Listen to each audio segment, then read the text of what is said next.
একদিন সারা রাত্রি নবান্নতে কাটিয়েছেন। আর্মির একটা এক্সারসাইজ রয়েছে, বড় বড় ব্রিজগুলো সেখান থেকে কত গাড়ি যাতায়াত করে ইন্টারন্যাশনালি কাউন্ট করার একটা এক্সারসাইজ হয় কয়েক বছর অন্তর অন্তর।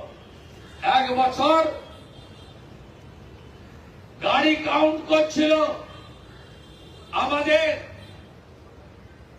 সেকেন্ড ব্রিজে, দ্বিতীয় হুগলি সেতুতে। সেখানে মুখ্যমন্ত্রী বলছিলেন আর্মি ঢুকে পড়েছে, এটা যেন আলাদা দেশ, উনি যেন এই দেশের প্রধানমন্ত্রী। আর্মি ঢুকে পড়েছে, আমি এর প্রতিবাদে আর্মি যতক্ষণ না সেকেন্ড ব্রিজ বা বিদ্যাসাগর সেতু থেকে চলে যাবে ততক্ষণ আমি নবান্ন ছাড়ব না।